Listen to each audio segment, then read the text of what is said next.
আপনাদের মাঝে নতুন আরও একটি রেসিপি নিয়ে হাজির হলাম। আজকে বানিয়ে দেখাবো শুধুমাত্র একটি ডিম আর আটা দিয়ে অসম্ভব মজাদার একটি পিঠা। বিকেলের নাস্তা হিসেবেও এটা বানাতে পারেন, অসম্ভব টেস্টি হয় এটা খেতে, আর 1 মাস পর্যন্ত সংরক্ষণ করে রাখতে পারবেন বেশি করে বানিয়ে। চলুন দেখে নেওয়া যাক আজকে আমি কিভাবে এটা বানাই। একটি বাটিতে প্রথমে একটি ডিম নিয়ে নিলাম, 1/3 কাপ চিনি দিয়ে দিলাম। মিষ্টি আপনাদের স্বাদমতো দিয়ে নেবেন। স্বাদমতো লবণ দিয়ে দিলাম, 1 টেবিল চামচ পরিমাণ কালিজিরা দিয়ে দিলাম। এখন চিনিটা ভালোভাবে গলে আসার আগ পর্যন্ত হ্যান্ড উইক্স দিয়ে মিশিয়ে নেব। চিনিটা গলে আসলে এখানে 1.5 কাপ পরিমাণ ময়দা দিয়ে দিলাম। এখন এটা হাত দিয়ে ভালোভাবে মুথে নেব, শক্ত একটি ডো বানিয়ে নেব। এখানে কিছুটা পানি লাগবে, সামান্য কিছুটা পানি দিয়ে ডোটা রেডি করে নিলাম। এখন দুটো ভাগে ভাগ করে নিলাম। এখন এটা বেলে নেব, কিছুটা ময়দা দিয়ে মোটা একটি রুটি বানিয়ে নেব। এখন এখানে আমি একটি গ্লাস নিয়েছি, গ্লাসের সাহায্যে এটাকে আমার পছন্দের শেপে কেটে নেব। আপনারা যে কোনো শেপে কাটতে পারেন।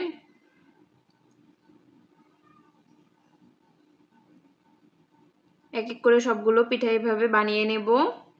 দেখতে পাচ্ছেন পিঠাগুলো এখন রেডি হয়ে গেছে। এখন এগুলো ভেজে নেব।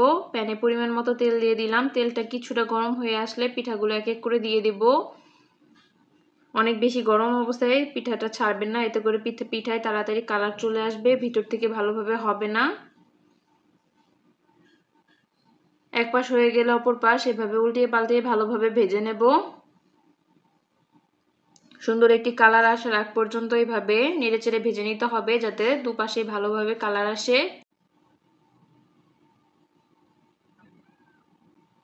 সুন্দর একটি কালার চলে আসলে এই পর্যায়ে পিঠাগুলো উঠিয়ে নেব।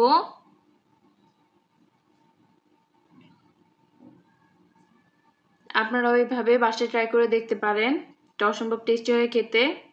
আর এইভাবে এই নাস্তাটি বানালে আপনারা 1 মাস পর্যন্ত সংরক্ষণ করে রাখতে পারবেন। এটা এরকমই ক্রিস্পি আর টেস্টি থাকবে। এভাবে এটা বানালে চায়ের সাথে আপনারা খুব ভালোভাবে এনজয় করে খেতে পারবেন। আর এটা ছোট বড় সবারই অনেক বেশি পছন্দের হয়। একটা আপনাদের মাঝে ভেঙে দেখালাম, এটা ভেতর থেকে কতটা সুন্দরভাবে হয়ে গেছে। আশা করছি আপনাদেরও ভালো লাগবে। আর অবশ্যই বাসায় ট্রাই করবেন।